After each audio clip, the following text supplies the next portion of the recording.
Seeing the fish, their position and how they respond in real time. That's game changing.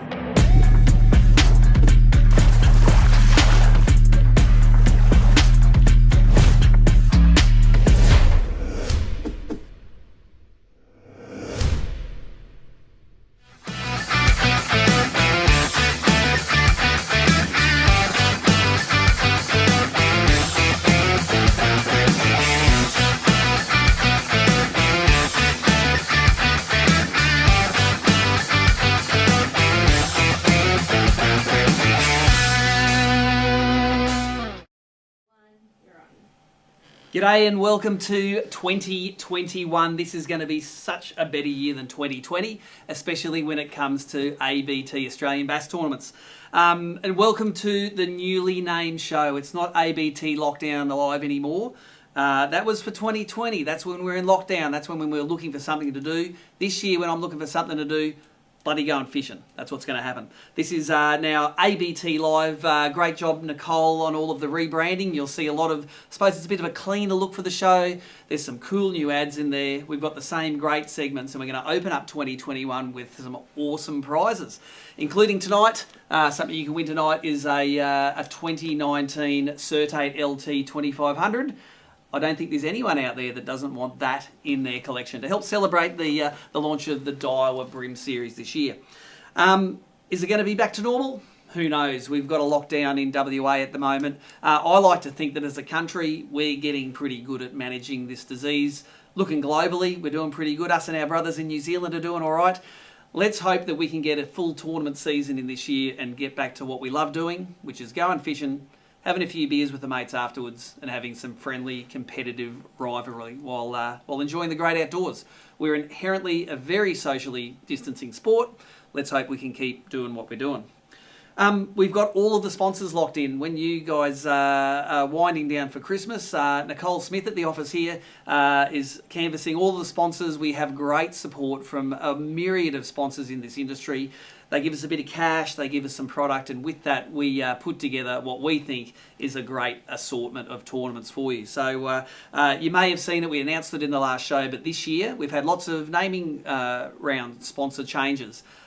We changed from Suffix, a Rapala brand, to 13 Fishing, a Rapala brand in the Bass Pro Series. So this year it's the 13 Fishing Bass Pro Series kicking off at Blue Rock Dam next weekend. Going to talk about that a little bit later.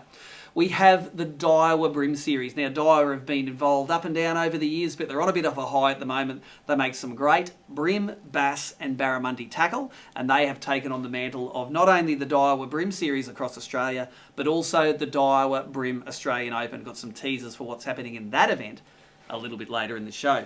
And of course, don't forget the Bass Electric guys. BKK Hooks, distributed by Nomad Tackle up here in Brisbane, are the naming rights sponsor for that Bass Electric series.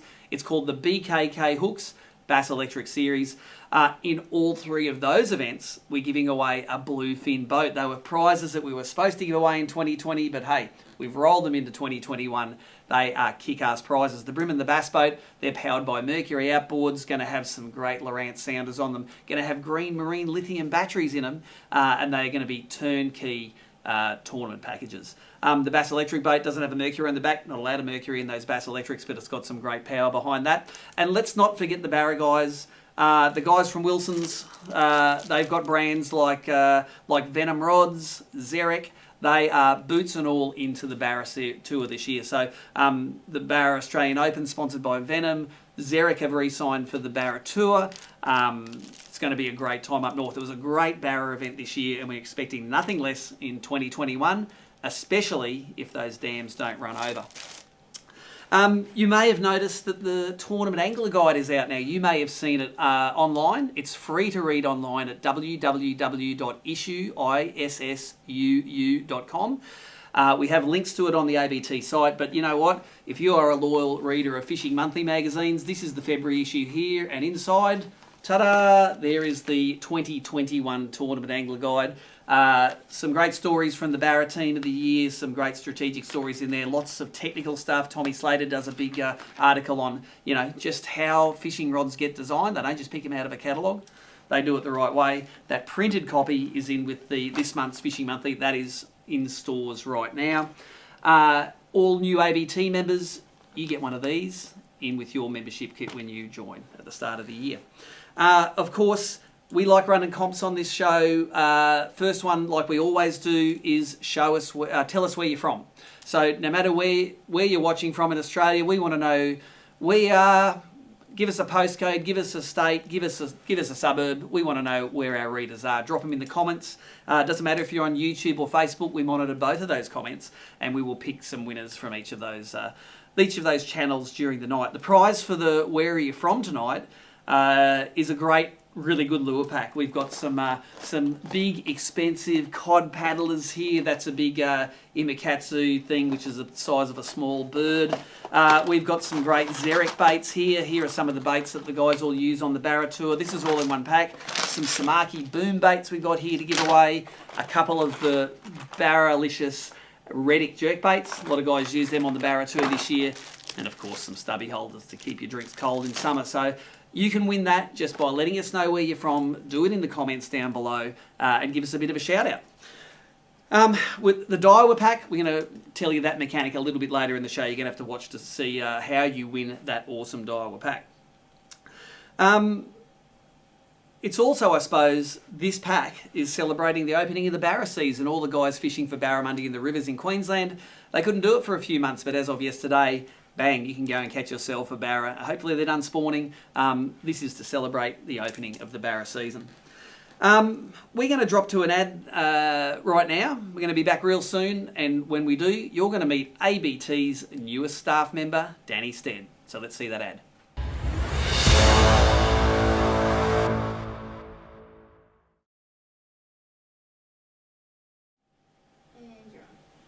Don't know about you guys, but that dead set sounded like Game of Thrones there. Thank you to the guys from Wilson's for shooting that Venom Rods ad to us. Everything, I reckon, looks better in slow-mo, especially here on the Barra Tour. Barra Tour guys, you know what I mean.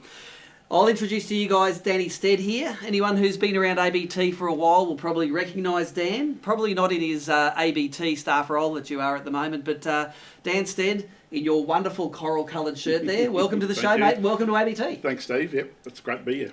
Dan, some of your memorable moments in the past from ABT have been from a competitor point of view. I want you to talk me through a couple of them. I know you were a real fan of Tasmania in the early days, yes, and those big BREAM. Take us through what happened to you the first time you went to Tassie. Well, you just don't expect to see bream that size. You know, we fish all over Australia and you think, you know, a good solid 30, 31 centimetre bream is a good highlight of the day. And then you go over there and, you know, when we first went there especially, you know, 38, 39, 40 centimetre bream was the norm. Yep. You know, 1.2, 1.4 kilo sort of fish. It was a whole different world, wasn't it? Just It was ridiculous. It really you're throwing was. 36s and 37s out of the live well just thinking, I'm on drugs, what's going on? Mm. And tell us about your biggest bag, because I know you banged like a 6.5 kilo bag at some stage. I think it may have been beaten by Mike Sutcliffe. I'm pretty sure Mike's watching. Mike, you tell me if your bag was bigger than Dan's. How big was yours when you were down there from the back of the boat? I think it was 6.55 for a 5-fish limit. Yeah, pretty ordinary, eh? Yeah, I was ridiculous. Was it the same day Righty caught his 7 kilo bag? Yeah, 7 kilos, yeah. And I think Mark Mangold caught about a 6.5 as well on the same day. That's how easy it is. Bloody Mango's catching them that big. It's bloody ridiculous, Tassie, in the early days. I tell you what I remember you most for, though, is your dominance with my old man in a couple of the old Somerset Dam Bass Megabucks events. I remember coming across to you guys on the water once and you said, have a look at this live well. I looked in the boat and I got slapped in the face by a tail of this gigantic bass that couldn't fit sideways in the live well. Tell us about that fish at that session. Yeah, that was just... you know, we're always catching, well, we're just starting to catch good solid 3 kilo fish plus around Somerset. And just one year, I think we're just there at the right time. The fish hadn't spawned, just before spawning, I guess. And there were 3 kilo plus fish everywhere. I was fishing with Steve's father, Pete. And we had a really good day the day before. We weren't in the money. But yeah, we just went out in the morning. And Timmy Morgan was fishing with Mick Starkey. And that's a loose combination, isn't it? Yeah. And I think it might have been down to the few wines that Pete might have had the night before. He just was focused. Was he asleep? Almost. And just slow rolling that plastic. And he hooked up with this fish and the 2 or 3 boats around us seen it and the commotion that was going on. And we, you know, Pete was a little bit under the weather and he was carrying on about how big this fish was and we didn't really believe him. And but then when I first seen the shoulders of like a 57, 58 centimetre bass to the fork come up near the boat, it was just unbelievable. I think it was 3.6 something kilo. Yeah, 364 I think, and it stood for a few years as an ABT record. Been broken several times since, but I think the old man was pretty excited back then. He was very excited. But as the fish was coming in, not really realising how big it was, you know, there was a bit of horseplay on the boat and a bit of landing net handle action between the legs. And oh, really? Yeah, that's a secret? Yeah. But no, it was an unbelievable fish, unbelievable moment. That sent us through. That fish and I think the other 3 fish we caught were all over 50 centimetres for that session. I can't remember what the weights were, but it was just... All you remember is like 3 or 4 grand. Just crazy. Show me the money. Show me the money. Yeah. Well, we've managed to suck all of that fishing joy out of ABT for you now. You have to now appreciate the social and the logistics side of it. Dan, people going to Blue Rock and Gippsland will meet Dan down there, helping us with the driving. You'll be piloting the big ABT wagon there. Mm-hmm. I think a wagon that size will suit your personality. Yes, definitely. And Dan is magic at fixing things. So we have, over 20 years, we have busted a lot of shit at ABT. And Dan's role is to get some of that stuff working again. So you'll see Dan around. Make sure you say g'day to him. Very, very gentle giant, Dan. And we look forward to seeing you this year. Now, I've got a little bit of cutaway here. He started his first day of ABT today. Nicole Roller. This is Dan packing your prize bags, like we dead set started him from the bottom. That's rolling in the background there, Nicole? This is Dan doing what he does best, work with scissors, a heat shrink gun and some staplers. So every single prize pack, and there's hundreds of them we give away during the year. Some poor bastard has to do it. Guess what? Ain't me this year, ain't Nicole this year, it's Dan. So look, mate, you really excelled today, and I'll give you a little bit of an insight into ABT. If you pack a prize bag and it's not sitting pretty, who do you have to answer to? Yeah, Nicole. Yeah. Yep. She'll come and she'll give you a bit of this. Yep. So I didn't get too much today, so I must have been... I think he's made a good impression because there wasn't too much backhand at all. No, the prize bag's looking good. We have got some fantastic prizes to give away, not only tonight, but through the entire year of ABT this year. Let's have a look. We're going to talk next. We've introduced Dan. Now, Dan, is there anything you want to talk to everyone down that camera and say to them? Have you got any philosophical thing after your first day at work? You know, you're not resigning straight away? We haven't busted you yet? No. It was very interesting to go through the prize packs today. Very generous from the sponsors. Some of the prize packs must have, I don't know, $400-500 worth of gear with the line, the lures, all top brand stuff. The stuff you'd use yourself when you're going out on the water, and it's all great quality gear. And I said I couldn't. Some of the packs are, almost a metre long. Yeah, no, you were very impressed with the length of some of those packs. You gave it was like you were holding a metre flathead. Yeah, that's right. So, no, awesome job today, Dan. You'll see Dan around the thing. We're going to come back after this ad. We're going to talk to long-time ABT sponsor Duff Rods, Steve Duff, about Blue Rock Lake. We'll talk to you soon. So, of course, we are super excited about the beginning of the 2021 13 Fishing Bass Pro Series. But adding even more excitement to this is the fact we're going to a Victorian bass fishery for the very first time. Now, we've talked about bass fishing in Victoria before. We have the potential of maybe fishing estuary perch in an awesome river like the Glenelg. But as it happens, Blue Rock Lake, which is up and coming as a bass lake, is on the cards, and it is our first ABT boater non-boater event for this year. And we have got Steve Duff from Duff Rods here to talk to us about Blue Rock. And Steve, it ain't your first rodeo on this little lake, isn't it, mate? We want you to give the viewers tonight a bit of a taste of what this lake's like and what people can expect and what their skill sets, how it'll apply to that local lake. So for a start, welcome to the show. And what is your opinion of this little lake called Blue Rock? Thanks, mate. Great to be here. It's a small lake. Well, it's not small. It's probably around about the basin size of St. Clair, but it's just got one river arm that runs off it that's heavily timbered. I love the place. I moved Victoria in 97. I first went to Blue Rock in probably 98. In those days, it was chasing trout and started hooking these things that we couldn't stock, and found out later that the farmers have been stocking the lake, and since about 2006, fisheries have been stocking it with bass. And now there's some great fish coming out of it. Now, traditionally, I think of lakes, and it seems like the further south you go, the slower the bass grows. So in Queensland, I throw a fingerling in 2 or 3 years, it could be a legal fish. But it takes a little bit longer down in Victoria, isn't it? But you said with 15 years of stocking history in there now, tell us the spread of fish sizes we can find in Blue Rock.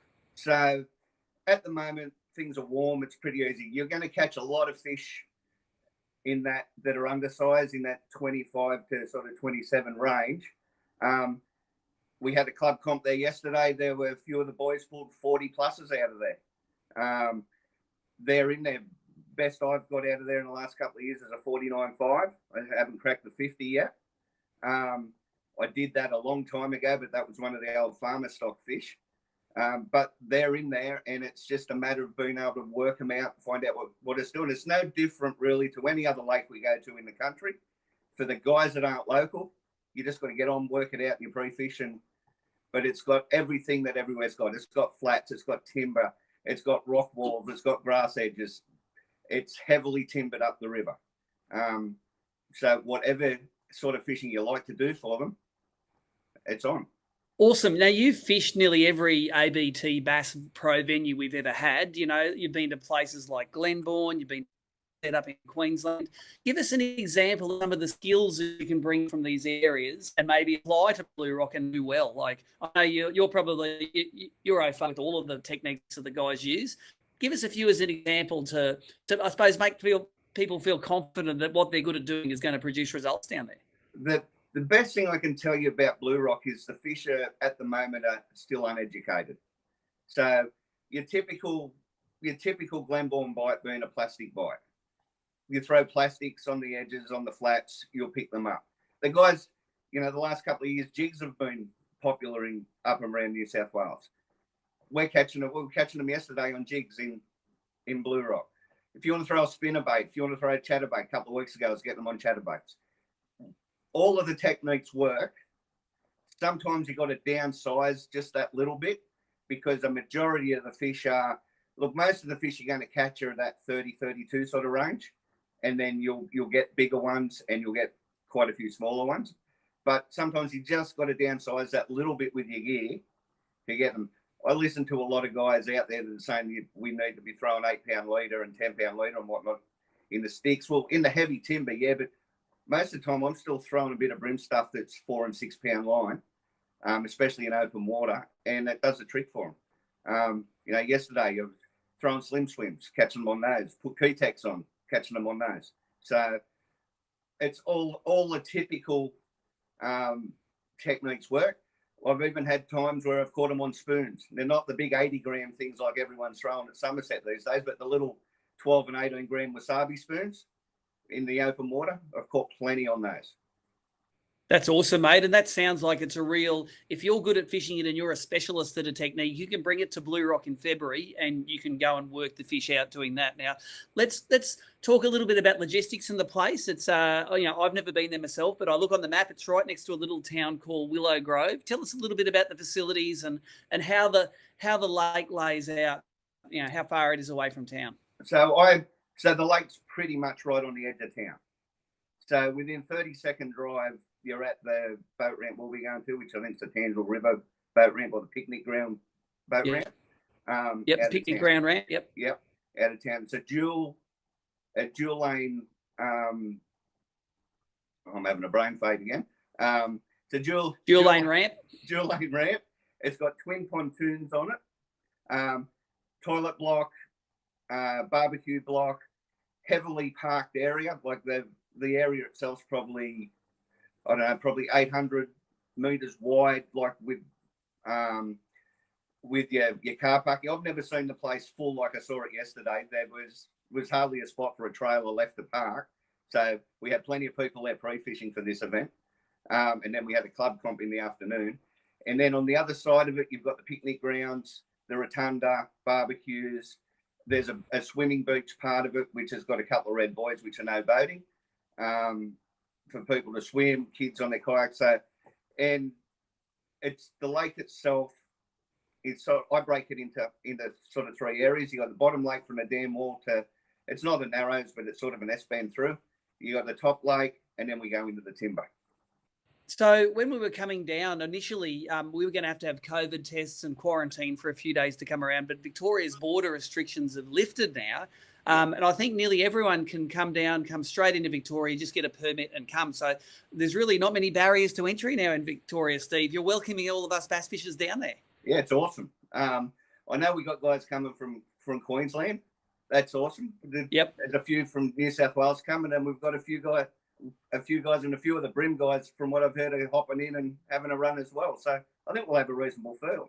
I think so too, because it seems like the Hobie event cancelled down there. Bill Hartshorn couldn't get time off to run his Vic BREAM Classics. I know the Gippsland BREAM field is looking pretty massive at the moment. And, I'd encourage anyone who's maybe coming down for the BREAM tournament, hey, come down, do the Blue Rock Bass event. You can use all your BREAM gear there. Go for a few days fishing in East Gippsland and come back and finish off at Meetung, and it's going to be a great week of fishing, isn't it? Well, I've spoken to a few of them that haven't fished for bass a lot. Steve Wheeler, I saw Betsy out the dam yesterday, and in the conversations I've had, all I've said to them was, do what you do for BREAM. Just go BREAM fishing. The fish are on the edges. You're going to catch them. And they were doing that yesterday, and they were catching them. So it's not that. A lot of people think there's too many different techniques I need to use. The water's a lot, but it's not. You just go BREAM fishing for bass. That's awesome, mate. And great advice from someone like yourself who's fished ABT, BREAM, bass and barra over the years. Just a quick one. Tell us a little bit about how Duff Rods is going. I know you were pretty bloody busy last year during COVID, and you're just sort of catching up now, ready for the next season. What have you got in store for tournament anglers this year in your range? We've got a couple of additions coming out. So there's a new one called the Ultra Bone. So the Broken Bone, the all-round, has been one of the most popular rods I've done. But it was in a two-piece, and a lot of people asked for it in a one-piece. So I've now done that in a one-piece. For the bass guys, I've got a series of 4 rods that are just called the Bass and Bones. So in different weights, 1 to 4s, 2 to 5s, 3 to 5s, and 4 to 7s in spin, and then a 4 to 7 and a 3 to 5 in bait cast. And they're just under a Bass and Bone range. But that's about it. We're still catching up a little bit from last year. January's always pretty slow because I think everyone's got to pay their bills. The ABTs will kick off on the 13th at Blue Rock, and I'll get busy again. It's a great time. Well, that's awesome, mate. Thank you very much for joining us on ABT Live today. Notice we're not calling it Lockdown Live anymore. We're very optimistic this year. And we look forward to catching up with you and all of Victorians and all of our ABT family down at the Blue Rock Bass Pro event. It's going to be a cracker. Mate, I can't wait for it, to be honest with you. It's fishing great.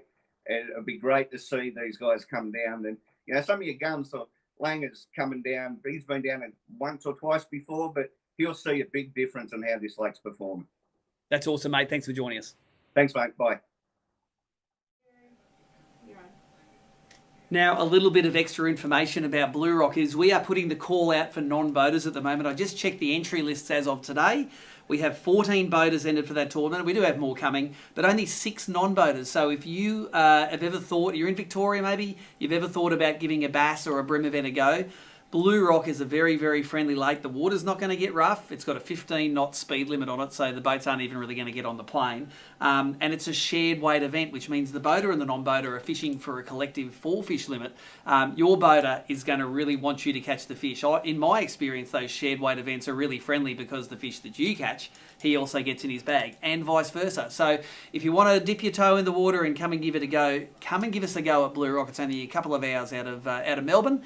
We would love to have you there. If you want any more information, check out our website, www.abt.org.au, or give us a call on our phone number during the week. We're happy to talk you through the process. We know you love watching Lockdown Live, ABT Live, but you know what's even better than that? Going fishing and being in one of our events. So we want you to come. Don't sit on the fence. You're going to get splinters in your ass. Come and fish with us. Next segment we got, after a couple of ads, we're going to talk to ABT and AFC legend Scotty Towner about his experience at Gippsland Lakes last year, where he came second from the smallest boat in the field. One of our recent clients got into his first investment property without any extra out-of-pocket expenses. We refinanced and we put him in a much better place, that even with buying a new investment property, he was actually paying less than what he was paying on his current mortgage. So now we have the 2 properties and not paying a cent more, which is just brilliant. They've helped us basically secure 3 properties over a 5-year process. Now onto our 3rd property, hopefully onto our 4th.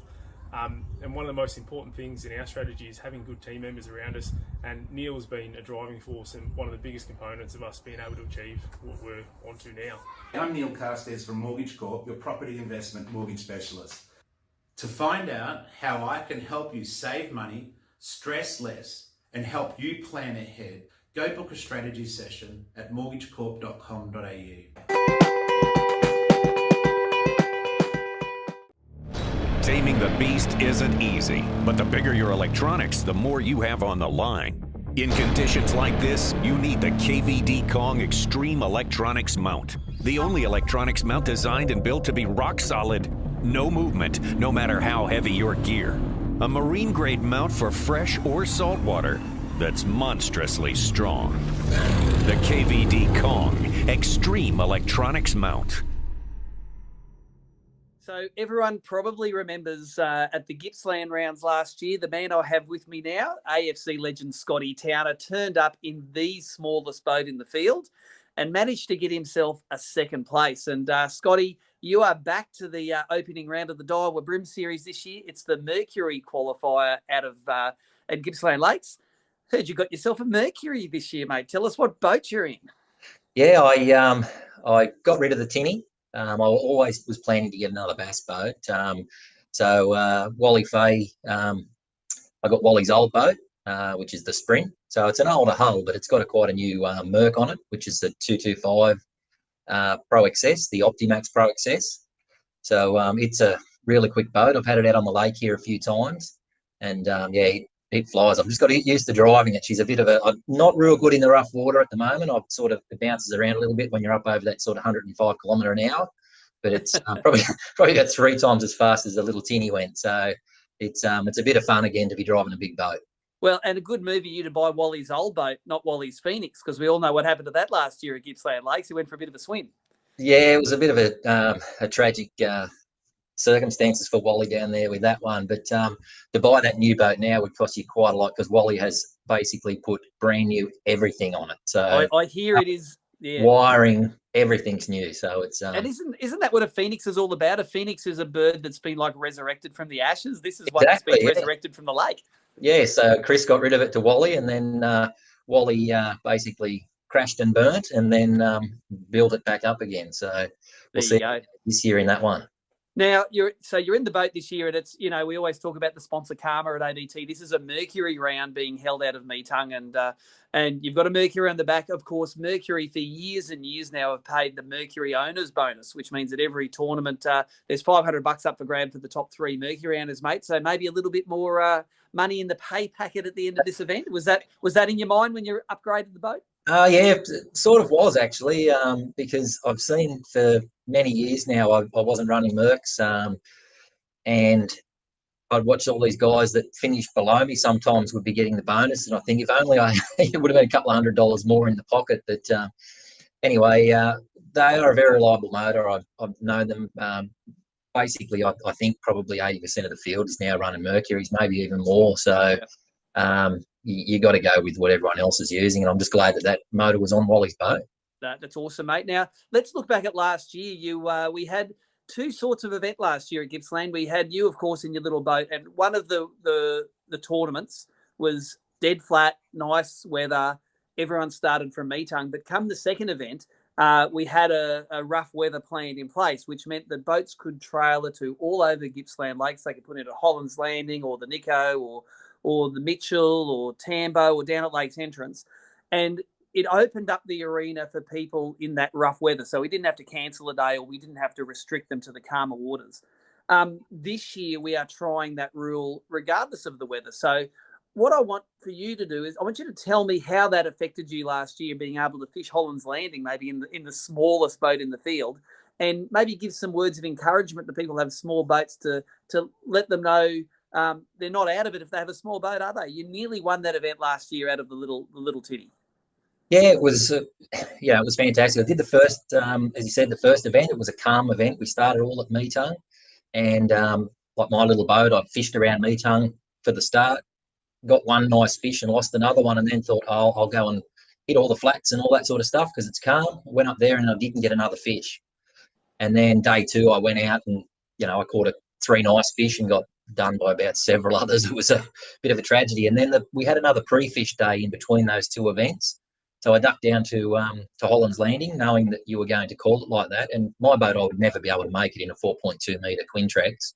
It would take me probably maybe 2 hours to get there or more, and then the same to get back. And so I pre-fished it, found a few fish, and then the call was made to start wherever you like. And anyone could start there, and you trailer it round. It's about an hour run, and put it in. And I caught just over 5 kilos, I think. And then the wind really came up strong, and I was glad I didn't have to try and make it back. I could just put it on the trailer and pull it out. Water got really dirty, but went back the next day, same thing, and got about 5.75, I think the bag was. It was a good bag. You only happened to beat me with about 5.95, I think it was. So sorry about that. Yeah, I'll bet you are. And then you won the event, and I got second. But as you said, it was one of the smallest boats in the field, and I was grateful that that decision was made to be able to trailer your boat to wherever you want. And I think it's a pretty good decision because you don't have to cancel an event. If the wind gets up over sort of 30 knots or whatever, you can just say, okay, start in the rivers, 7 o'clock in the river, you take off, and you've just got to be back at Meetung at your finish time, which will be 2:30 or something like that, depending on how many are in the field. It's interesting because we sort of set everyone off not knowing how well the anglers are going to self-police their starting, but apparently at every single location, not only did they self-police it properly, they got all their boats in order and everything. I think everyone excelled in the trust we gave them. They did. I think it was better than a normal start. There was no one sort of, because there wasn't as many boats, so you could sort of. I think Charlie called the start on day 1 because he knew he was the last boat to start. So it was just he stayed back and he called out the numbers. He had the sheet of numbers from you guys, I think, and off everyone went, and there were no hiccups at all. It was good, and day 2 was exactly the same.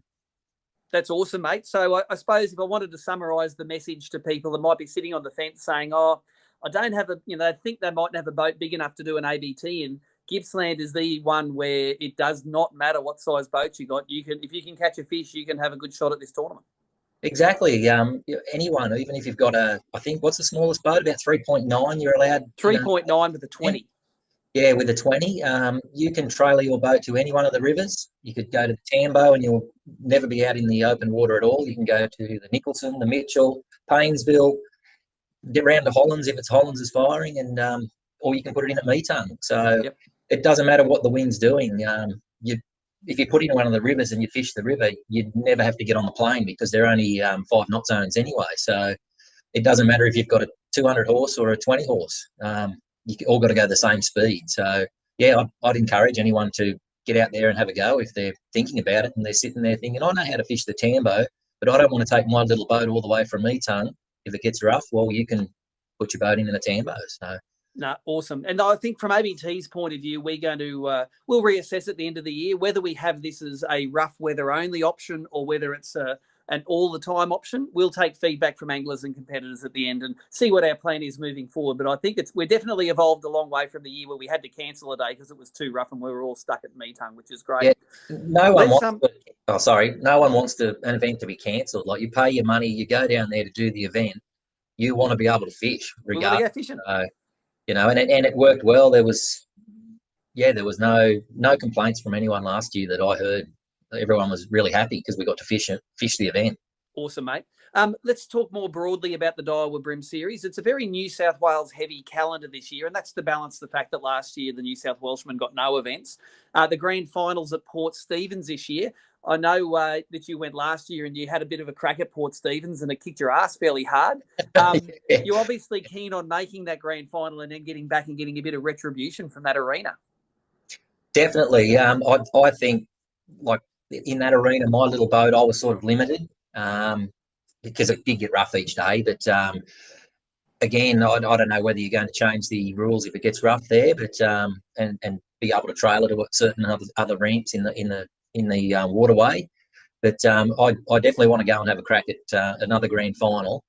It's one of the only things that I haven't won, so you know how much I want to win a grand final event. So yeah, I'll definitely be there, and I'll probably fish maybe 4 events this year. I think I've entered 3 already, and I'll probably do St George's Basin, just depending on work. I probably won't travel up for the far north ones.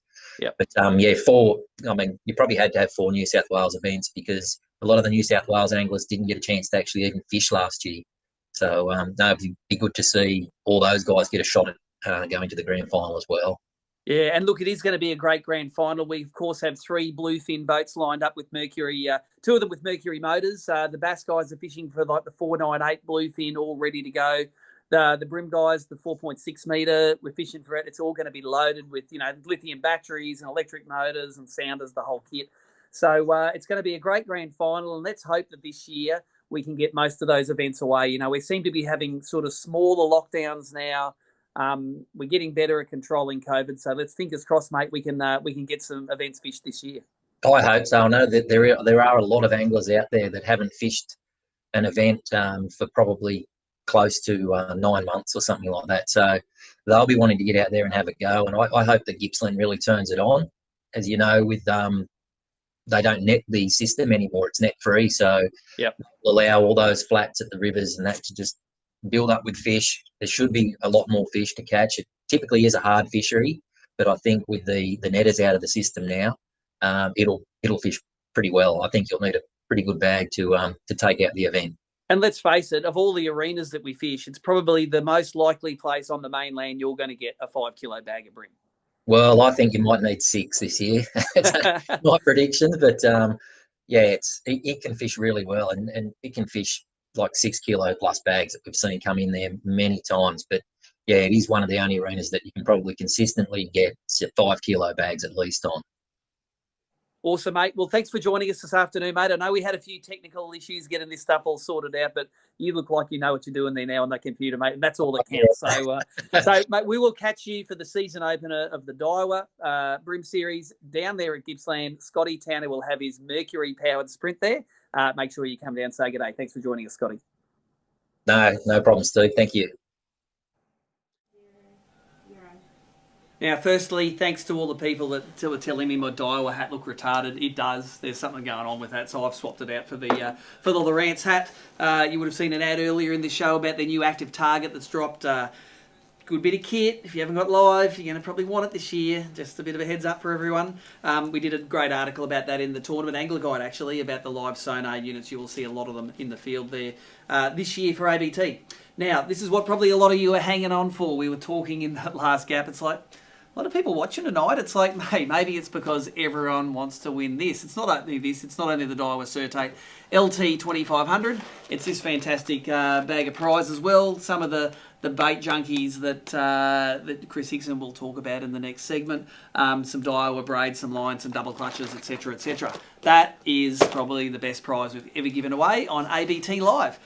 Let me tell you the mechanic. How are you going to win it? Well, either you're watching on YouTube or Facebook, you're going to get in the comments below, and you're going to tell me what your favourite Daiwa product is. Could be a rod, could be a reel, could be old, could be new, could be a bait, could be whatever. So get in the comments below, tell us your favourite Daiwa product, and we will pick one of those out by the end of the show, and someone is going to win that fantastic 2019 Daiwa Certate.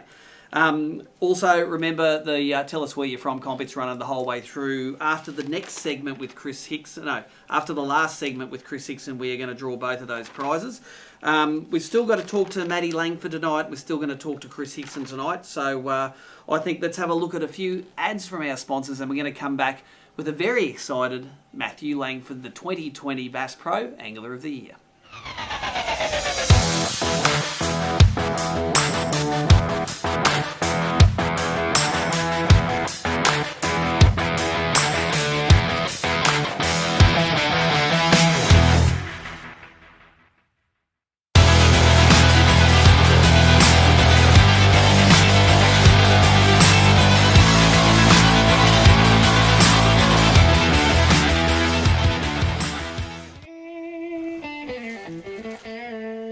What are them sons of fishes up to now? Fellas, I give you the Force Trolling Motor. It is the most powerful, the most efficient on the water. Yep. Most powerful. We're really in trouble now. And it's quiet, too. You can't swim here. What a dumb bass. You'll have the chance for showers or thunderstorms, and also little disturbances rumbling along this thing will bring us a chance for rain.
So we have him here now. He's the 2020 ABT Bass Pro Angler of the Year, Matty Langford. Mate, in the record books as the 2020 Angler of the Year, I'm sure you would have liked to have done it with the full complement of qualifying rounds, but mate, win's a win. You got another trophy on the cabinet, and you haven't actually got it yet. We're going to have to give it to you at the first event of this year, which is going to be down at Blue Rock. And we're this live show trying to introduce Blue Rock to some people, and hey, we found out you've got some experience on this joint. Welcome to the show, and tell us about Blue Rock. Thanks for having me. I'm looking forward to Blue Rock. Like you said, I've been there a couple of times, and it's a cool dam. Like it's obviously different to the normal, schedule of places we go to, which is the cool thing. But it's one of those dams that's like I said, it's not on the tour, and it's a little bit different to most places we go to. So guys are going to experience something a little bit different this year. But when we fished it a few years ago, the bass were quite small. But from what I hear, the fish have got a lot bigger since then. Yeah, I think so. And we've kept in touch with a few people on the ground down there. And when we talked to Steve Duff earlier and interviewed him for the live show, he said guys like yourself who'd maybe fished it with the Bass Nation a few years ago are going to be very pleasantly surprised with how that dam has developed. And what Steve said was, no matter what your strengths are as a bass fisherman, Blue Rock bass will react to that. So before we go down there, you're playing through the scenarios in your mind. What do you look forward to throwing in that lake when you're going down for another attack at it? Oh, I like the southern. I like the southern type of fishing. I like the, I've been talking to people all week about the different bait species in all the different dams. But the really cool thing about down in New South Wales and Victoria is the bait species are a lot different to what we got up here. So, generally we're throwing things that are a lot smaller. So little 2-inch soft plastics, lighter jig heads. We can still throw a jig. But yeah, like you said, we can still throw things like TN60s and spinnerbaits and that sort of stuff. But I guess the biggest thing is just looking at what's in the dam. It's got redfin in the dam. It's got smelt in the dam. It's got little yabbies, and I'm sure there's shrimps and that sort of stuff in there too. So there's a whole different array of lures you could be throwing this time of year down there. Now, tell us a little bit about your logistics of how you're going to get there. You come from probably the far end north as far as bass fishermen go. I'd suggest if you're going to drive a car, it might be about 24 hours drive there, but you're circumventing that. Tell us about how you're getting it done. Yeah, so we've driven down there one time before. It was 21 hours on the road. So, this year we're going to just keep it simple. We booked the flights today, so we're all booked to come down. So I'm flying down with Mick Johnson, and we're flying down Thursday morning early. We'll get into Melbourne. I've got a mate there that's going to pick us up, and then we've got to pick up a couple of boats that we've borrowed down there off a couple of good mates down there too. So, and then we'll make our way to Blue Rock and set up camp and get ready for a pre-fish. I mean, it'll be a little bit different. Just we'll turn up with a rod tube and a handbag full of lures and just see what we can make happen out of boats that are a little bit different to ours. But at least we're still competing, So yeah, it should be fun. And I think there's, it sort of doesn't really matter what boat you're in down there because, you're speed limited. It's limited 15 knots is I think the maximum you can go on the lake. But it's maybe how are you going to feel without your live scopes and stuff like that? Are you a bit naked? Yeah, that's why I sort of asked you about your boat because I know you got live scope on it.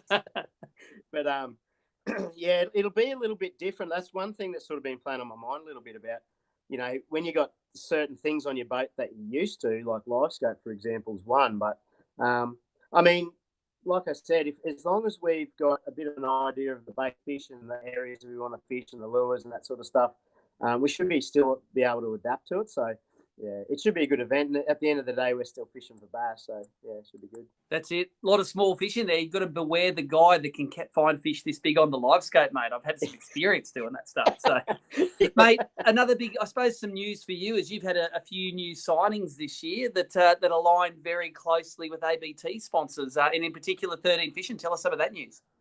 Yep. Yeah. So last year, Timmy Morgan, you'd know him pretty well, got on to us about potentially using the 13 Rapala and Storm stuff, and I had to think about it and talk to Timmy a lot about it, and it lined up really well with everyone getting along with the sponsors that I've got already. So worked out really good, and it's been great so far. Timmy sent us a big care package of Rapala lures and some 13 concept reels, and it's been awesome, especially with these reels. Like I did a video last year, and one of the comments was, I'm trying to keep up with my bait cast reel to try and keep up with the fish because I'm winding so fast. But one of the 13 reels has got a gear ratio of 8.3 to 1, so I can just keep up with fish a lot easier now. So yeah, just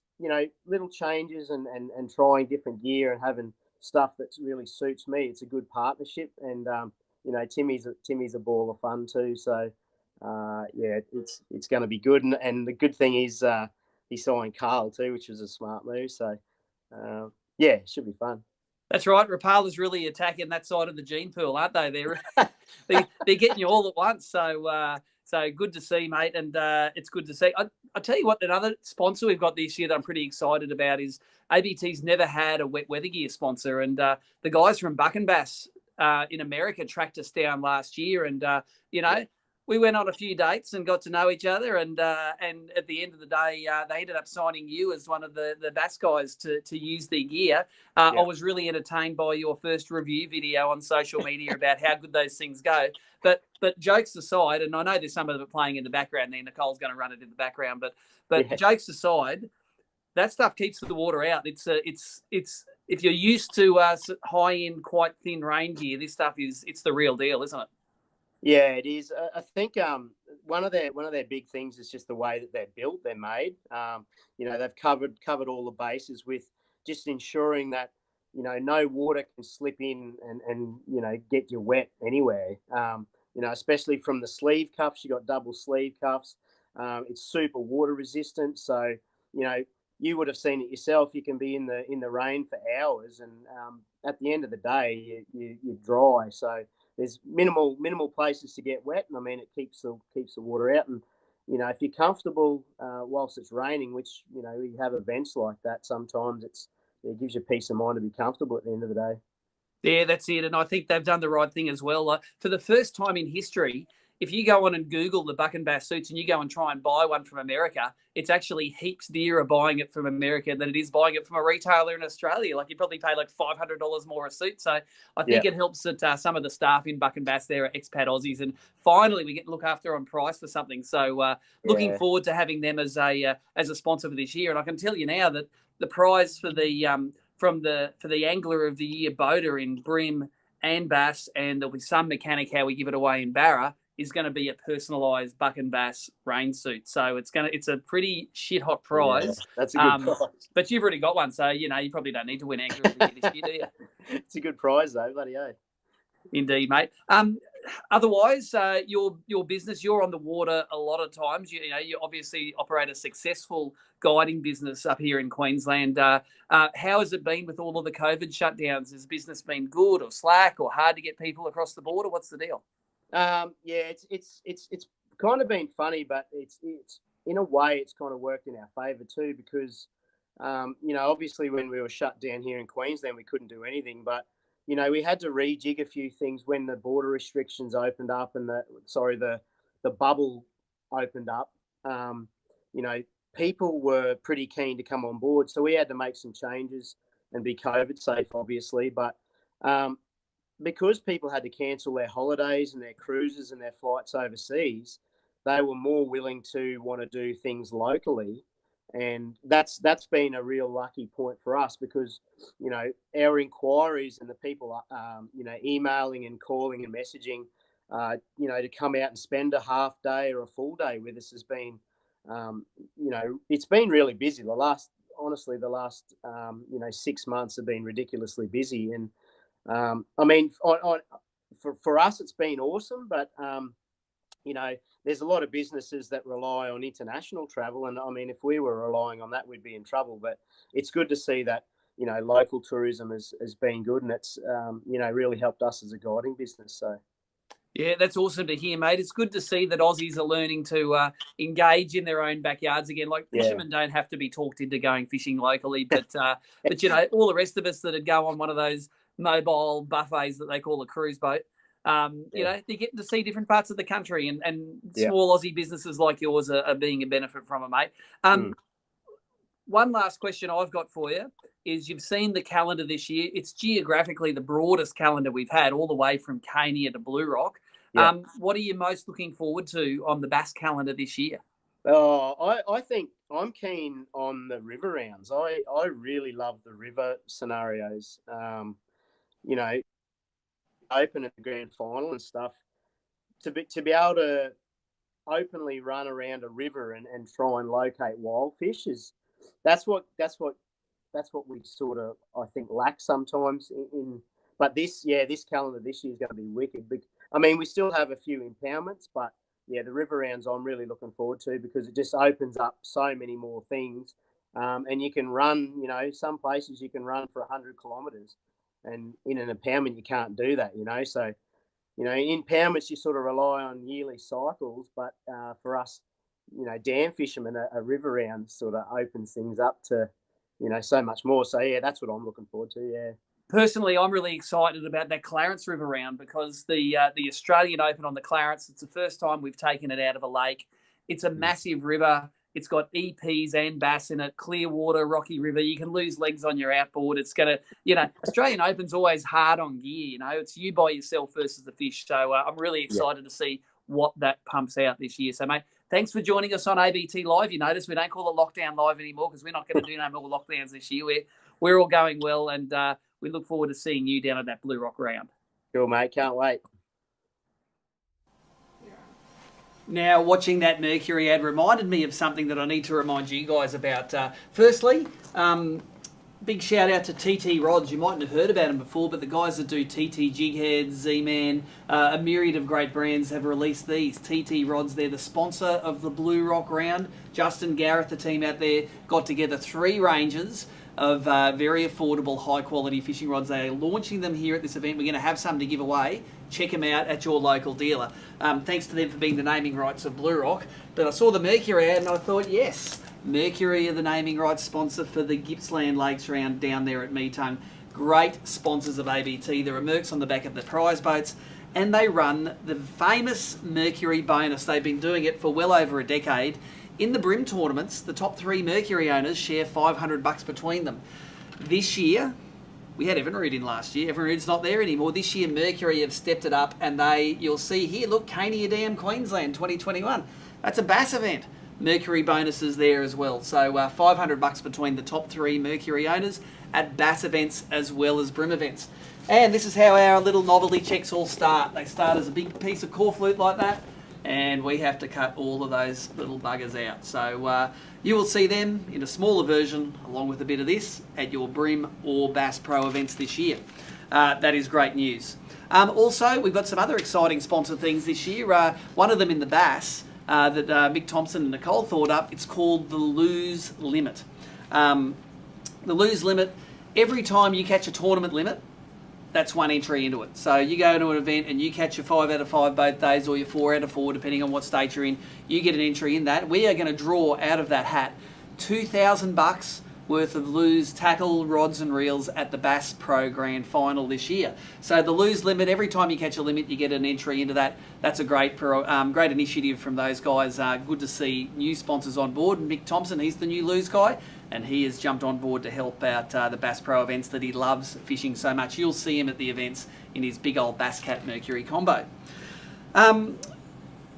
Next, we have Mr. Daiwa when it comes to being a sponsored angler. Chris Hickson, we know he's a cross between Captain Risky and a Japanese Daiwa poster boy.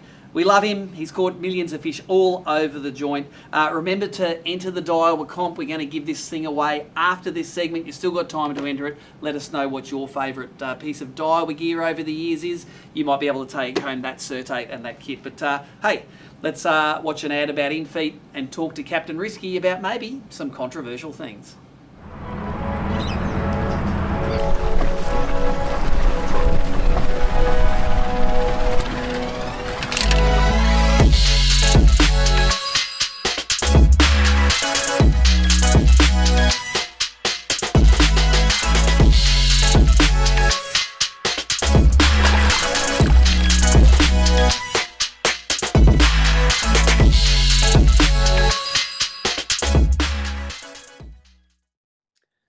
All right, first event of the Daiwa 2021 BREAM Series, and here we have Daiwa's poster boy angler, Chris Hickson. Chris, it's been a busy time for you with Daiwa, mate. You've got those bait junkies I see behind you there. You've got the new range of InFeet rods. There's a whole lot of stuff that you've had your fingers in those pies, haven't you? Yeah, mate, it's been a pretty cool sort of 12 to 18 months working with Tommy Slater and the boys at and girls at Daiwa. The new ranges come out pretty much exactly how we hoped, and hopefully everyone can enjoy using them in the tournaments this year. So because it's the Daiwa BREAM Series this year, and because we're very New South Wales heavy on the events, we might see a bit more of you this year than we have earlier. I think last year was a bit of a write-off for the New South Wales anglers with COVID cancelling every single New South Wales BREAM event. We're going to see you around a bit this year. Yeah, mate. Plan to do as many as I can. I've been in the Daiwa sponsored event this year, or sponsored series this year. It's good to see them back on board. It's been a while. Last year was definitely a bit of a write-off. To be honest, it didn't hurt me too much. I was swapping engines over, and then due to COVID, there was a big gap between when I took one off and I put the new 300 back on. I was getting an offshore boat together. Just there was lots of things going on, so I probably would have missed a couple of events not having a boat or had to borrow a boat. So it's just one of those things, but I think it's going to work out, and we're ready for a bigger and better year this year. Now, if you were a conspiracy theorist, you'd look at the calendar this year and you'd say, wait a sec, someone let Chris Hickson design this calendar, because I just want to run through some of your history on this joint. So last year we went to Gippsland. I know you had one ride-off tournament at Gippsland, but where did you come in the other one? I had a second there, but yeah, the second event I tried to be second round, the back-to-back one, I tried to be a genius and chase the biggest BREAM in history in Gippsland, and it failed miserably. Nah, not at all. Moving up into New South Wales, we're running an event this year in St George's Basin. What happened there for you last year? We had I think it was actually 2 years ago now, the Hobie Grand Final there, which I won. It's definitely not.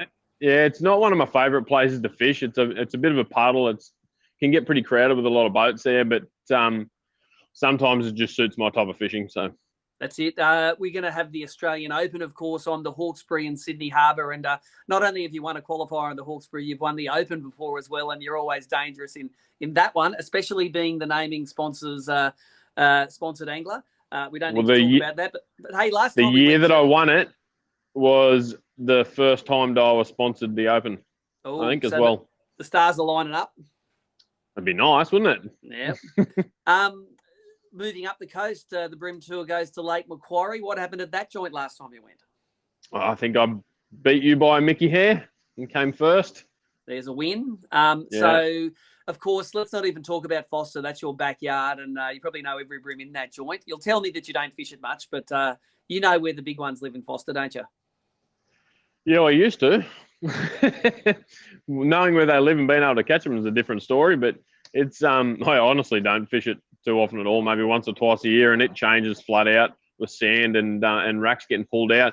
Anyone that hasn't been there for a little bit was probably going to be surprised at how much it has actually changed down the bottom end and through the leases. They've ripped a whole heap of stuff out and put a lot of new, different structure in. So I think every year everyone finds out where the new sandbanks are pretty quick. Yeah, they haven't changed too much. They've just got bigger. All right, so I'm really looking forward to the Ballon around, because you probably had your Mercury-powered bass cat on that joint less than anywhere else. What's your history like on that place? Yeah, so I've only actually fished the Richmond down the bottom end for BREAM twice ever.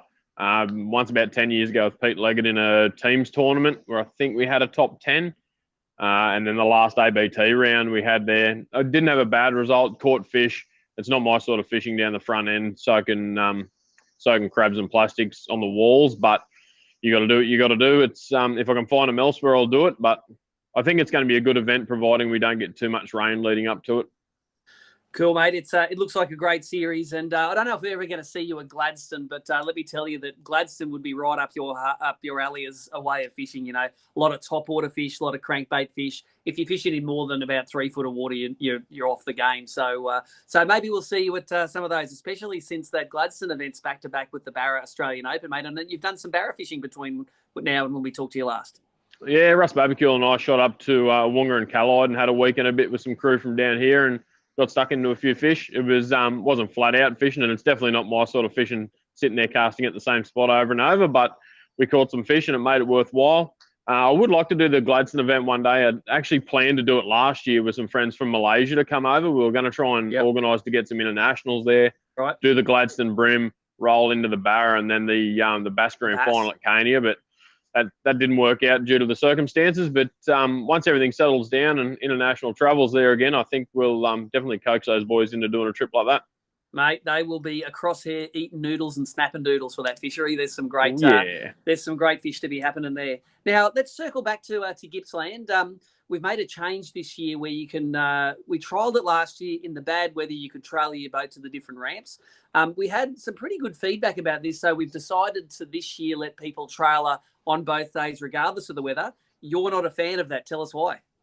Nah, I'm not into it personally. I devised my whole plans over the last 15 years of putting in at one ramp and tactically deciding where I was going to fish for the day and not driving to the ramp and putting in as close as you can. It's sort of, I didn't buy a $140,000 bass boat with 300 horsepower on it to trailer there either. But it's one of those things. I thought it was a great idea last year in the bad weather. It got us on the water. It's just not my kind of deal. If the weather's good, I think we should stick it old school, put it in the ramp, and all guns blazing get there. There you go, mate. And look, at ABT, we'd like a diversity of opinion. Competitors fishing the event. If you want us to go back to the old way, we're open ears. We want to do what especially for the sponsor's sake, do what gets the most people to the event safely and gets them off the water. So at the end of the day, that's what we want to do, mate. And we'll I hope you end up winning, because then you'll be torn as to what you like or not. Oh no, I won't bugger it. If the weather's good, I'm not trailering anywhere. I'm going to use that 300 horsepower to get there as fast as I can.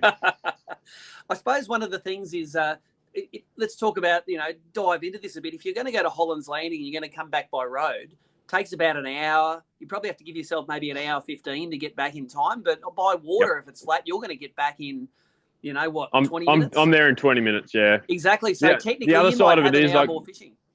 Possibly, yeah. If it blows up, different story, but it's got to get pretty big for it to be a slower trip. The other thing is, too, you can sort of spot hop your way in between. I think the biggest advantage is far from Holland's Landing. It's being able to get up the rivers. So those 4 knot zones make it a long trip. I fished somewhere I probably couldn't even get easily in a normal tournament if we were launching from Meetung last year in the second round, way up the Mitchell River in a lagoon. There was no way I was ever going to go that far in a 4 knot zone. I'd probably fall asleep and crash into the bank by the time I got there. Yeah. But I trailer by road. It was only 20 minutes, which wasn't too bad at all. It sucked, but it at least gives you that option, I suppose. But yeah, and that's different tactics. It definitely throws a different playing field around, and as I said, still don't like it, but I'm sure guys do. So Anyway, we'll see how it fares. That's right, and as I say, we're open to all that feedback. If you're fishing that event, give us that feedback at the end. One more thing before we go away. Actually, 2 more things. First thing is, tell us, if you were just going to pick one in-feet rod and one bait junkie plastic to throw for the year, what would you pick? I know you like them all, but if you had one tool to do the job, what would you get? If you had to do the one for everything, it's one of the 7-footers. Doesn't matter what range, whether it's the base range, the Z or the EX. That 702 LRS. Yep. It's just an all-round rod. That's why we put it in there. It will throw a top water. It'll throw a crab. It's not too long. You can't skip under structure. It's not too short. You can't peg at a distance on the flats. Yep. It's soft enough. You're not going to pull hooks on the trebles. It's heavy enough. You could just about use it in the racks if you really wanted to feed it to it. It's just a great all-round rod. That's why we put 3 of them in the range. Yep. And for the plastics, it's so hard. We've got so many good colours in there. It's hard to go past the staples of motor oil and bloodworm. But to be honest, there's been a couple of surprise packets in the 2.5-inch grubs in those. In the camo's been a really good colour. I didn't love it when we made it. I wasn't into it. It took us about 10 goes to get a colour close to what we wanted. But after fishing it, it catches them pretty damn good. It's funny, isn't it? It's we always open a new colour with preconceptions about how good or bad it's going to be, and it sort of reminds me of the Somerset tournaments where guys win the tournaments on those John Deere sliders. It shouldn't happen. Exactly. You look at it and you just think this is never going to happen, and what happens? The fish tell you different. So you're always learning, aren't you? One final thing, Manning River and Marine and Tackle. That's behind you. There's the lure walls, but you've got lures in there that'll make growing men very excited. How's the shop going at the moment? It's been busy, mate. It's quietened down a little bit after Chrissy, which is pretty standard, and we've had a run of really wet weather. I think we had 4 weeks straight. We didn't have a day without rain. We had a couple of weeks straight that the river didn't actually have a tide. I think the low tide was higher than a normal high. We've just had another flush come down in the last couple of days. On Saturday it was green. Yesterday I came across it and it was back to mud again. There's heaps of water up the top, so that sort of slowed things down a little bit, which was good because it was quite manageable. But aside from that, it's been busy. Lots of things on the go. There's a couple of new boat brands that we're looking at working with to bring in, a couple of bass boat brands from around the place. Working on a new online store as well. So if anyone knows how to duplicate yourself into another 2 or 3 people, it'd be pretty handy. Yeah, mate, you can never accuse you of not giving everything a red hot go. Really keen on seeing what pops up for you guys in the next 12 months, and who knows, maybe in 2022 we'll get a BREAM tournament back to that massive Manning River at Taree. There, always not the fishiest of river, but always a great tournament on that joint, because when you make a mistake, you can make a mistake by 30 k's, can't you? Definitely, and it's just one of those really versatile arenas too. It's got lots of creeks, lots of different types of structure, and if you time it at the right time of year, a bit like places like the Clarence and Ballina, you're not concentrated to one area. You've got the whole system to work. It can be a really fun place to fish. It doesn't handle the pressure of a tournament too well, but that just adds another aspect to it for me. That's awesome, mate. Hey, thanks for taking time out of your busy schedule to join us on ABT Live. You've noticed we've ditched the lockdown because we ain't going to do lockdowns this year. Mate, thanks for joining us, and we'll see you at Gippsland. Cheers, mate. We're sitting here on ABT Live and we're looking at the numbers tonight. We're going, geez, those numbers are pretty good tonight. We haven't seen numbers like this since we actually were locked down and you had nothing else to do. You couldn't watch the footy. You couldn't do anything. Maybe it's got to do with the Daiwa Certate we're giving away. Nicole reckons it's due to her fancy new graphics, but I think it's due to the anticipation of getting back on the water. Yeah, I know, I just made that up. Don't worry, Nicole. No one believes what I say anyway. But I know you're all hanging around to find out who won some of the prizes. Let's start off with where you're from. Nicole picks all of these prizes. The winner for that was Sam Hardwick, who commented on Facebook, and he is from Caloundra. So Sam, can you send us a Facebook message to Australian Bass Tournaments with your address? We'll try and reach out to you as well. We can post this great Barra opening season pack to you. It's got the Reddick jerk baits, it's got the Xerix in it, it's got the Samaki boom baits, it's got the world's biggest rodent bird style topwater paddler in there, and that is all yours. Got an honourable mention for the Daiwa, and let me read this one out. It's someone who we like his pros. Declan Betts said that he had a Daiwa Tide Apparel buff, the ultimate COVID defender, day in, day out throughout 2020, on it went.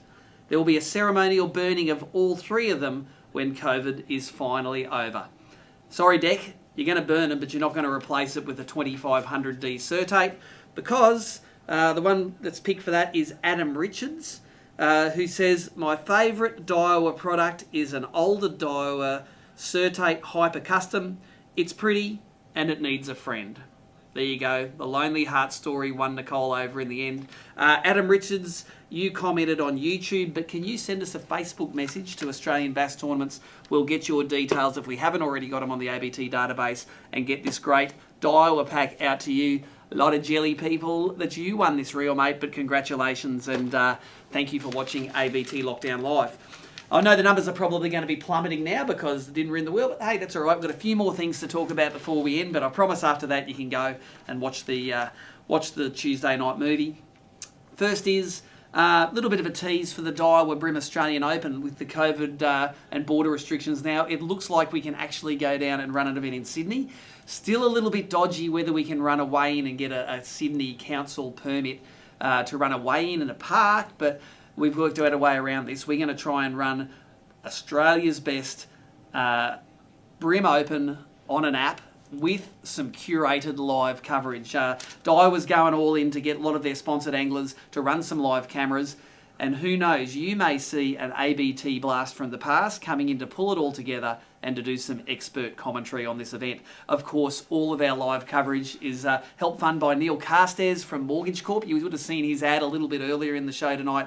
Neil is an expert at refinancing your home loan and make it possible for you to afford your ultimate tournament boat. Now, reach out to Neil at Mortgage Corp, let him know you're an ABT member, and he will go out of his way to make sure that your home loan is A1, healthy, and you've got the money to do the fun things. So there you go, Australian Open, hopefully app only, live coverage, live scoreboards during the week, and we are going to waste your boss's time for 3 days in a row come March. It's part of an epic road trip. We're about to hit the road on Sunday night. We're going to be going down and running these 2 events at Blue Rock for the TT Rods round, the Mercury BREAM round at Gippsland Lakes.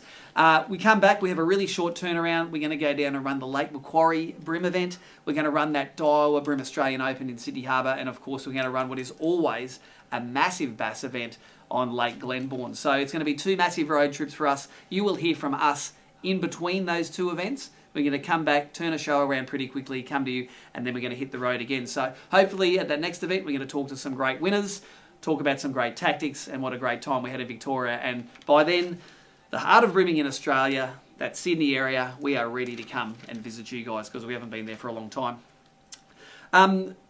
We have what we call a room clearer at the end of the event, but it's a pretty topical one. It was from last year when I was interviewing Scotty Towner about how first and second place worked out at Gippsland Lakes. It's a bye from us here at the office. Thank you very much to Nicole for getting all of the graphics and actually doing all the hard work. I do nothing. She does all the hard work. I do all the talking. But let's go and have a chat. Let's go and look at Fairhaven. This is shot. A lovely house on the banks of Gippsland Lake where I'm having a chat to Scotty Towner, how he got second place at Gippy in his little tiny boat. We'll see you next time.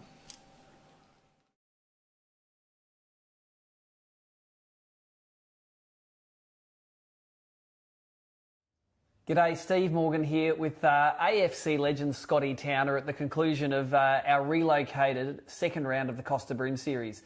It was the Malakuta Z-Man qualifier, but when Malakuta had all of its bushfires, it became the Gippsland Lake Z-Man qualifier. And Scotty, I know you love fishing both of the venues, but you rocked up to this event with the smallest boat in the field. How did you think it was going to pan out coming into this week?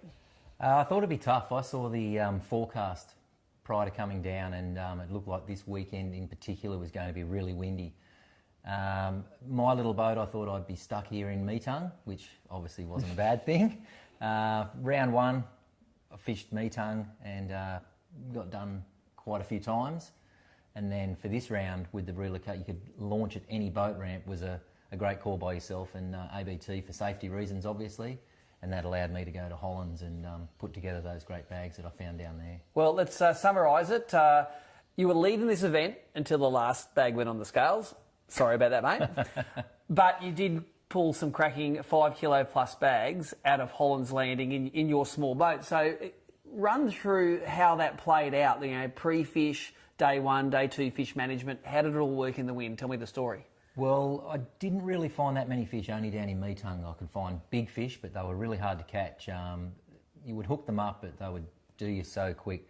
So I decided, I knew that it was going to be called to, you could launch where you wanted. Yep. So I said, well, I haven't fished Hollands. I'd never had a chance to go there. I'm going to go there for a pre-fish. I found some good fish out on the flats out the front of Hollands. There was nice clean water. Yep. But then when the wind blew up, it stirred those flats right up, and that was my pre-fish was there. Day 1 I went there, went to the flats, it was stirred up, and I thought, well, the fish have to be within a kilometre or so of that area.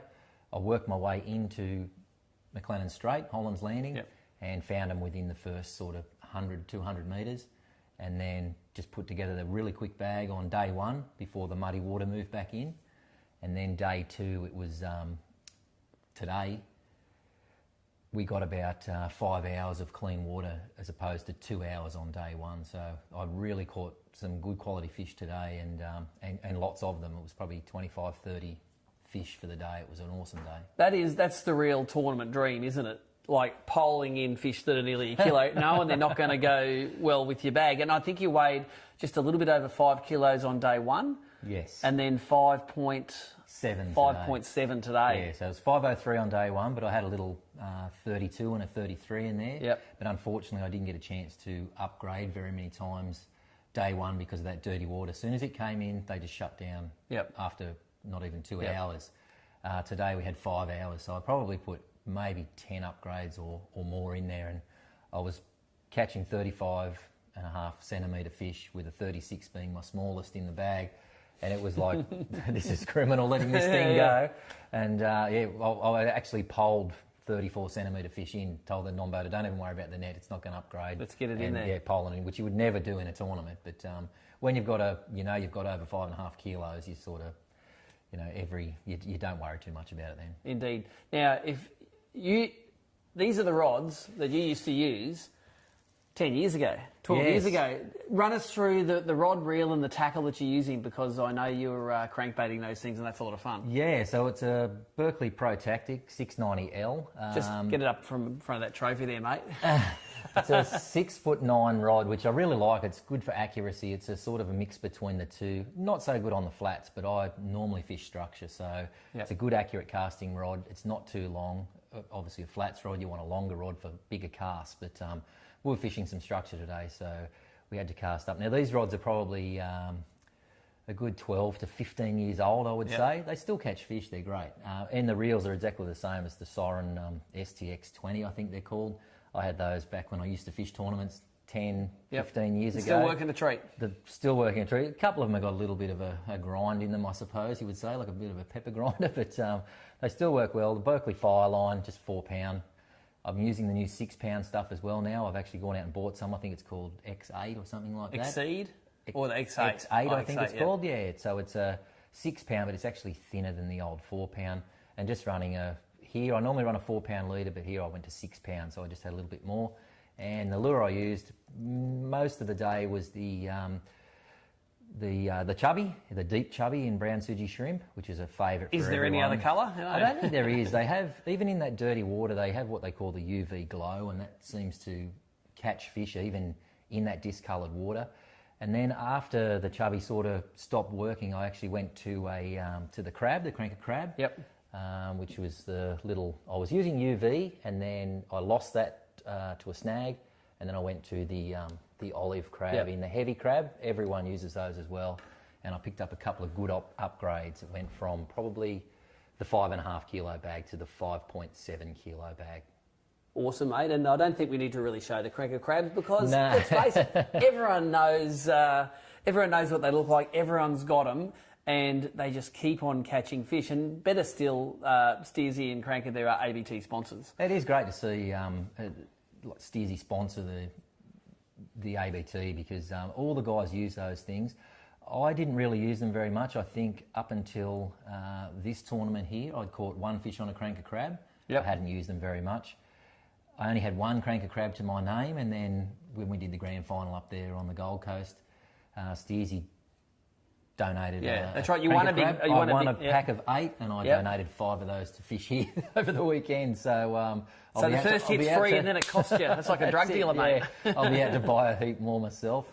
Very versatile lure. You can use them heavy or light, depending on the wind, the current, everything, and they just work fantastic. And I showed you the contents of my live well today. Yep. And it crab was muck.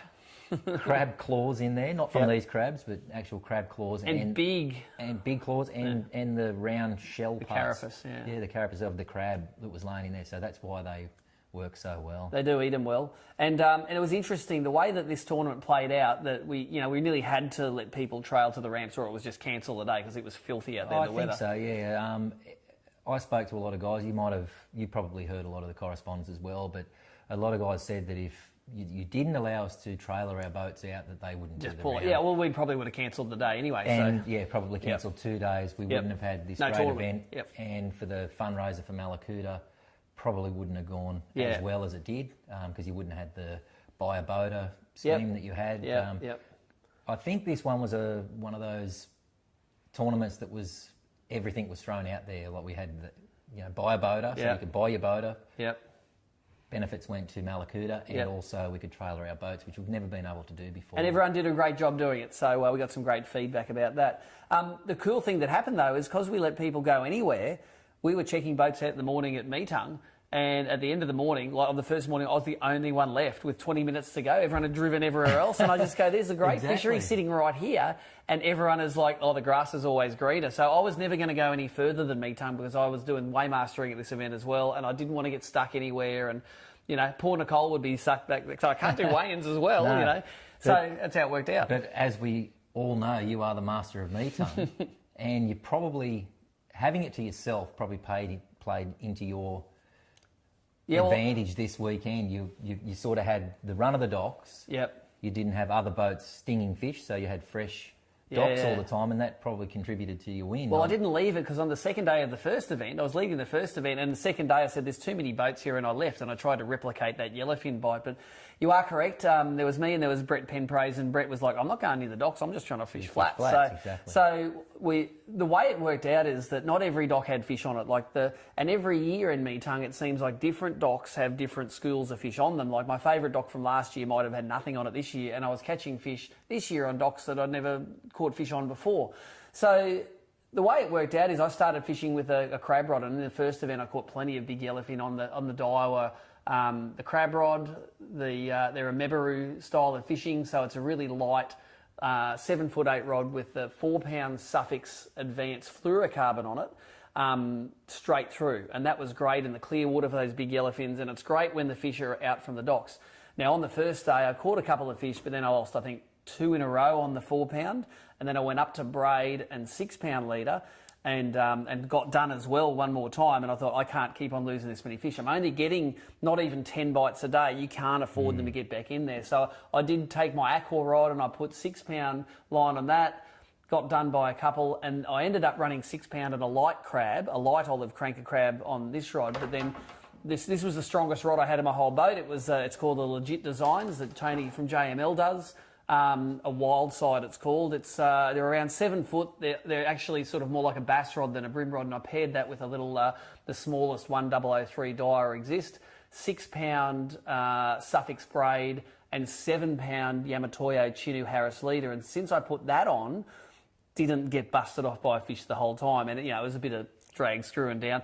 Get that fish out of the structure, especially with that cranker crab. When a big bim crunches it, and they get those 2 hooks hooked in either side of their face, all they do for the first 5 or 6 seconds is shake their head. So if you're just sitting there and winding it in, you can then back the drag off when it gets out. Yep. So it was a useful technique. And Grayson Fong, who I had today, he learned the lesson, and you will see it probably in the highlights of how, dude, you got to tighten your drag up. We took him to one little dock down the mouth. He threw in, hook up, gone. It's like, dude, you got to screw your drag up. So Grayson was like, yep, okay, there it is. It's done up now.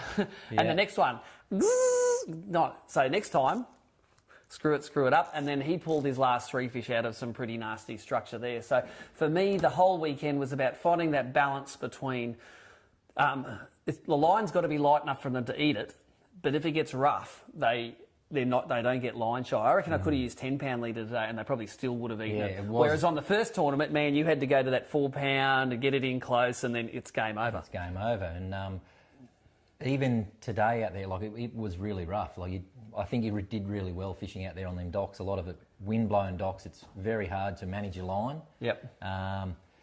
But the rod you said you use, it's a 7'8". I would never have dreamt of using a. And you used one of these today. I used one of those today. Wally Fay kindly lent me one. I said I needed a crab rod, and he lent me one of those, and that's what I used at Hollands today to pull those couple of upgrades out of structure. And it is unbelievable that they're so forgiving, sort of thing. Yep. If the fish does try to surge and doesn't take drag, it doesn't pull the hooks. They just seem to load up.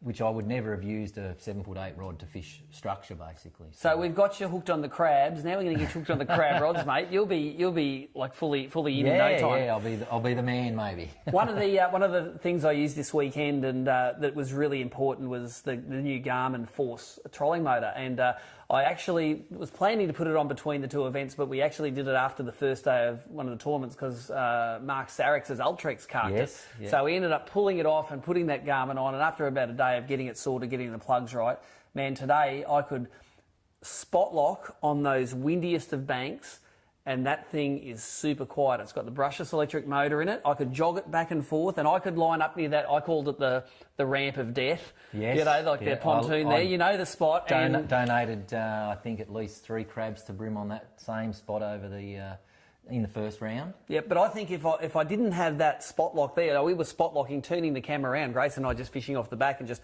soaking that crab in an area where we knew the fish were. So for me, the Garmin Force, and it's got a 3-year warranty in salt water, that was a bit of a game changer for me as well. I really love that motor. I was going to actually ask you about that because do you think that brushless DC motor was a part of the key of the fish not hearing I don't know. The electric? Because in that windy, heavy. You have to actually screw your electric up. I was running mine on 9 and 10 today that I don't normally do, and I've got a very small boat. And 9 and 10, they woo. Exactly. So, do you think the quietness of the?